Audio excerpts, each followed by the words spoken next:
Now at 6, some Pittsburgh parents are frustrated by the long wait times at the school district's COVID testing site. Plus, some area school districts are returning to virtual learning as COVID cases rise. And new details on the shooting death of a Joplin teenager. The 4 states' most watched news starts now. Long lines of cars filled the parking lot of Pittsburgh Community Middle School as students with close contact of a COVID positive person waited to be tested. This is KOAM News at 6.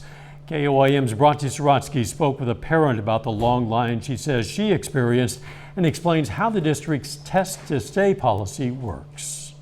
The parking lot of Pittsburgh Community Middle School has been more full than usual lately. It's not just middle school students and staff, rather families from all of USD 250. So we got the call on Friday a little after lunch that she was going to have to be tested until the 14th for the next 10 days or she was to stay home. And on Friday, since it was after lunch, we drove around here. There was already a line. I was like, what's the point? You know, the day's almost over. So Friday we didn't get tested. It's part of Pittsburgh School's Test to Stay program, where students who were a close contact and want to attend school will need to be tested at the school's testing site. But parents like Rochelle Molina say it's been a challenge. They open at 6:30. I got here at 6:35 this morning. There was already 4 lines, so I knew it was going to be an hour and a half plus. And I have 3 other kids to get ready for USD 250, so I was like, there is no way. We reached out to the school district for comment, but said they were too busy and directed us to a Board of Education meeting from Monday. The other piece is because of the amount of testing that's out there, other entities in our community are either stopped testing and have only went by appointments only, or have run out of tests. Right. And so the only place for some of our families to get tested now is with us. Molina says as a working parent, she doesn't have the time to wait in line that long. Parents, missing 2 hours, work time just standing in this line doesn't make much sense either. There aren't too many other options, as the school is not accepting at-home tests as proof. Thank goodness for at-home tests, but we have already seen false positives and false negatives off of at-home tests. They are not near as accurate as the antigen test that we are given, and certainly not as accurate as the PCR, which is why we are verifying. The school district says currently their testing site is overwhelmed, as parents say wait times exceed 2 hours. In Pittsburgh, Bronte Sorotsky, KOAM News. Now, the testing site at the middle school is not a public testing site and is only for Pittsburgh School District students and staff. Some area school districts have decided to temporarily return to virtual learning as cases spread. Miami Public Schools will be virtual for the rest of the week, as is Grove Public Schools. The Neosho, Missouri School District is canceling classes through the week because of a high rate of cases among staff. Other school districts say they're monitoring their situations. Pitt State is re-implementing its mask mandate on campus. Classes at the university start up again next week, but the mandate is back in place as of today. Officials say the recent surge of COVID-19 cases in Crawford County is the reason for the change. Under the mandate, all faculty, staff, students, and visitors are required to wear masks while indoors on campus, regardless of vaccination status. Doug Heddy joins us now with a first look at the weather. Well, Dal, it actually turned out to be a pretty good day for us today. Temperatures fantastic as we went into the 50s for high. So about 10 degrees above where we should be for this time of the year. It looks pretty good right now. We have mostly clear skies outside. Not a whole bunch is going on here. You can see some clouds starting to increase back to our north and to our west. And we will get some clouds in here as we go through the daytime hours tomorrow. Here's our jet stream still out of the northwest, so a very typical La Nina pattern. So you get these little storm systems that dip in. We're going to have a weak one pass by Thursday, but a stronger one is going to work in by the weekend. So that's going to be our next chance for rain and snow by the time we head into Friday and Saturday. Not dealing with it right now. Upper 40s to near 50. Through the evening hours, we'll slide back through the 40s into the mid 30s for overnight lows. Of course, we'll look at our next storm system here in just a bit. See you then. Joplin police today released new details in the shooting death of a teenager. Todd Mays is in custody, charged with the first-degree murder of his 17-year-old daughter. Jasper County coroner says the victim's name is Prayer Nicholson. However, friends and family knew her as Prayer Waddell. The shooting happened at a home on South Connor in Joplin. A police report indicates the suspect and victim got into a verbal argument on the upper floor and that the girl threw a glass bottle at Mays. They say Mays went downstairs, got a handgun, then confronted his daughter on the staircase and shot her once in the abdomen. She died at the hospital. Authorities charge a woman with attempted murder for a stabbing of her boyfriend in Arma, Kansas. On Saturday, officers were called to the 700 block of South 4th Street by a man claiming to have been stabbed by his girlfriend, Kristen Kramer. When officers arrived, they found a man with multiple stab wounds from a kitchen knife. He did survive. Police arrested Kramer at the scene. She's charged now with second-degree attempted murder and aggravated battery. Everyone is different when it comes to allergies. For some, it's an issue only during a specific season. For others, it's a year-round problem. Whatever the case, the Freeman Allergy Clinic is trying to make treatment more accessible. The clinic is expanding its services to offer access to allergy shots and other services 5 days a week. The changes are possible because the clinic is now in a new office, which officials say allows them to better treat patients. Mostly for what we think of here is just for the treatment of inhalant allergens, which are both all the common seasonal and perennial allergens. And then what we do is not only do we do the skin testing or blood testing, but then we go ahead and we do allergy shots for those people with all the inhalant allergens, which is really the only cure for true allergy. The Freeman Allergy Clinic's new office is at 702 East 34th Street in Joplin. The Kansas Technology Center at Pitt State has a history of training some of the best automotive technology students in the world. Every 2 years, some of the top people in the field take part in the World Skills Automotive Technology Competition. It's a global competition with more than 60 content areas, and several people who've trained at Pitt State have competed. This year's competition in Shanghai, China will feature another PSU student, Ian Greger. Is we're kind of reviewing everything that we can in preparation for the competition, talking with the instructors, really trying to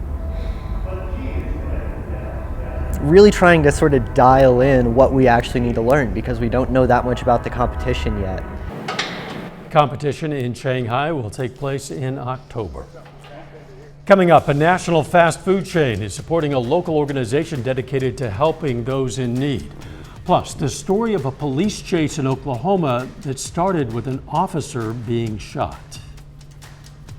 Fast food giant Chick-fil-A is supporting a local nonprofit that helps people in need dealing with hunger and homelessness.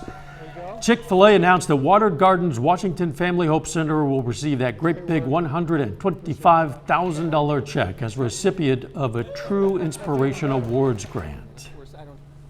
So we were excited to have a space available finally for moms to stay with their kids during those times of crisis. However, by the end of that first month, those 6 family units were full. And it's been mostly full except for a day or two here or there ever since. The Washington Family Hope Center says it'll use the funds to provide food, shelter, clothing, job counseling, and more. A Lawton, Oklahoma police officer yesterday narrowly escaped tragedy. The Oklahoma Highway Patrol says the officer was shot on the job. Troopers say the suspects committed crimes at 3 locations in 2 counties. Reporter Felice Romero has more. Investigators tell me it started as a routine traffic stop in Comanche County. Troopers say it ended here in Apache when 2 suspects tried to escape arrest. It's darn quiet. It's too quiet except for today. Small farming community, everybody knows everybody. They kind of had it blocked off, and they had it blocked off at the end of that block over there so nobody could come in. We were all just confused. Nobody knew what to do. Apache residents at ease Monday night after authorities arrest 3 officer-involved shooting suspects. We'll all come together to try to keep everybody safe in these areas. There are lots of families that live right here. Investigators say a Lawton police officer stopped a vehicle off of I-44 when the vehicle, occupied by 3 people, sped off. During that pursuit, gunfire was exchanged. The people inside the suspect vehicle were shooting at the Lawton Police Department officer. OHP, Lighthorse PD, and the Sheriff's Office all assisting, catching up with the unidentified suspects at Lake Ellsworth in Caddo County. Once at the lake, they tried to flee the vehicle. 1 was captured there, 2 fled on foot. OHP says 2 suspects went into a nearby residence and stole a gray SUV. Investigators quickly caught up with them. There were a lot of rounds fired, but several agencies involved, not only with the pursuit, but really trying to locate them and create a perimeter. The Lawton police officer who was shot was taken to the hospital. OHP says at last check, he is stable. Every place that there was gunfire, that's a separate scene. Investigators are working 3 scenes in 2 counties. Again, that was Felice Romero reporting. Investigators are still trying to figure out why the suspect started the chase. A little bit later, we're going to hear from Chiefs head coach Andy Reid as the team prepares for their wild card matchup against the Steelers. Plus, our nice temperatures stick around the next few days, but we do have a storm system we're keeping our eyes on. We're going to look at that coming up.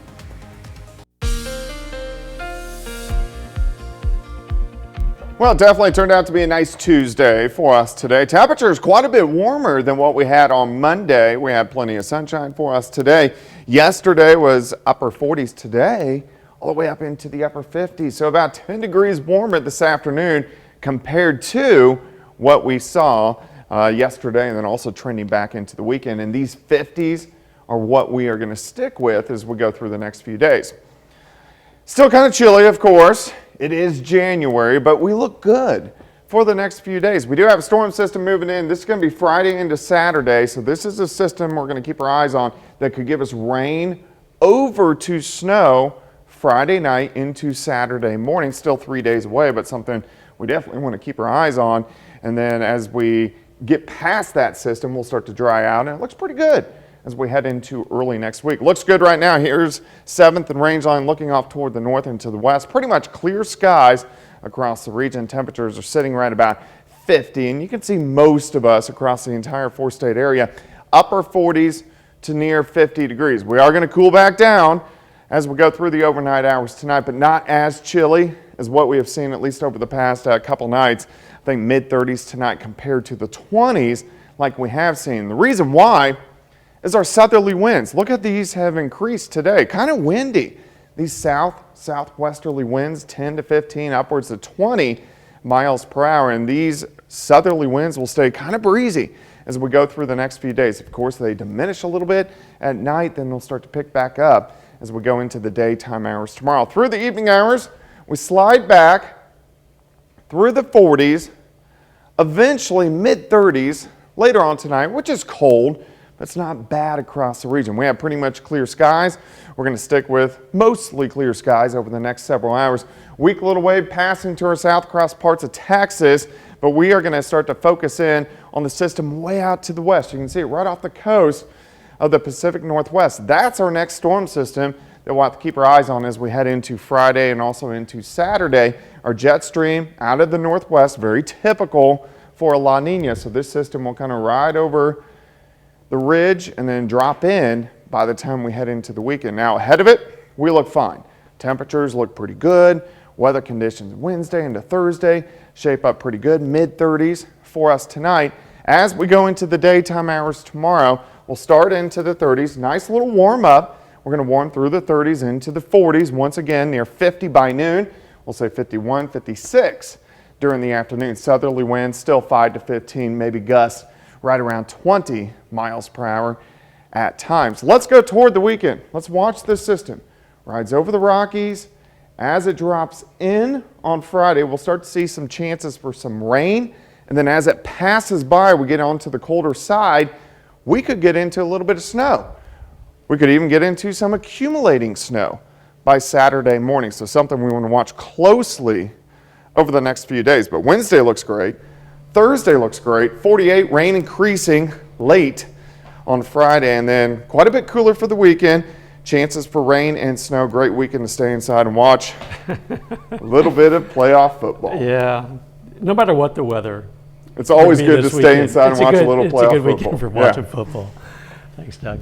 Coming up in sports, the Webb City boys get another shot at Joplin tonight after falling to the Eagles in the Kaminsky Classic Championship on Saturday. And the Kansas City Chiefs prepare for Saturday's playoff opener against the Steelers. It's going to be a good weekend for that. We'll hear from head coach Andy Reid.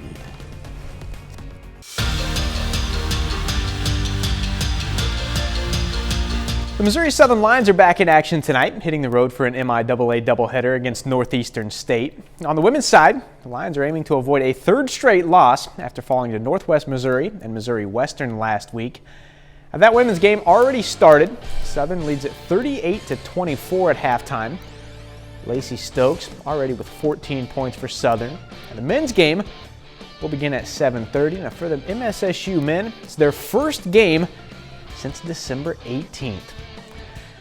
Well, Joplin and Webb City met in the Kaminsky Classic Championship over the weekend. Joplin won an instant classic 55-52 in the final minute to win their home tournament. Now just 3 days later, same two teams, same floor. The Eagles and Cardinals meet tonight in their COC conference opener. Joplin enters at 10-1. Webb City is 8-3, ranked 8th in the state in Class 5. Game time for that one is 7:30. We'll have the highlights right here tonight at 10. The Georgia Bulldogs won the College Football Playoff National Championship last night in Indianapolis. The Bulldogs beat Alabama 33-18 to claim their first national title since 1980. And despite winning by 15, they actually had to work for it.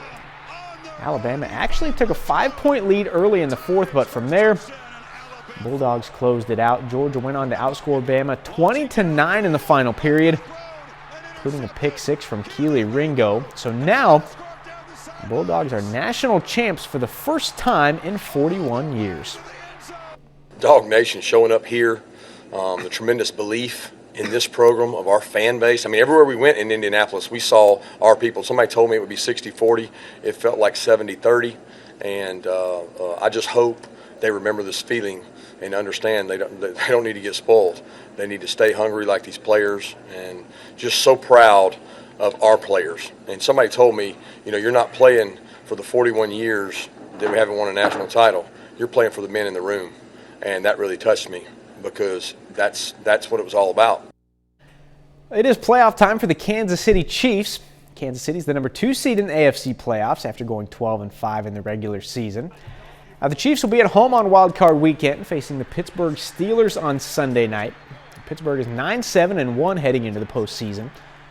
Now, Sunday will actually be their second meeting of the season. Just 3 weeks ago, the Chiefs dominated the Steelers 36-10 at Arrowhead. The playoffs, it really doesn't matter what you've done before. When we played, it's about now. And everything's a little faster in the playoffs and more aggressive. It's just how the nature of this thing and how it works. So we've got to make sure that we get ourselves right. And that's it for sports. We're back after this. Take time now to honor a local veteran. James Linville served in the U.S. Navy from 1942 to 1946. Fort Scott native was stationed in Europe, and we salute Gunner's Mate Second Class James Linville, a four-state hero. Here's a look at what's coming up tonight on KOAM News at 9 on Fox 14. Some local emergency workers are honored for helping to save the life of a Jasper County deputy. Also, a medical breakthrough. This is amazing. A pig's heart transplanted into a human, the entire heart. And a look at what movie productions are put on hold because of COVID. That and a lot more, of course, all coming up tonight on KOAM News at 9 on Fox 14. A pig's heart? A pig's heart, genetically modified pig's heart. Huh. Not just the valve, but the entire heart into a 57-year-old man. Interesting. Yes, indeed. It appears to be a success to this point. A lot more coming up at 9. The weather looking okay the days ahead. Yeah, tomorrow, Thursday, not too bad, mid-50s. Very similar to what we did see today. Now, rain starts to sneak in Friday night. Most likely is going to go to snow on Saturday, which, Leonard, we got some playoff games Saturday. Yes, we do. I'm looking forward to it. But also tonight we have a good CNC rivalry. Colgan on the road against Galena. Golden Girls trying to stay undefeated. Nice. See you right back here at 10. Let's make it a great evening.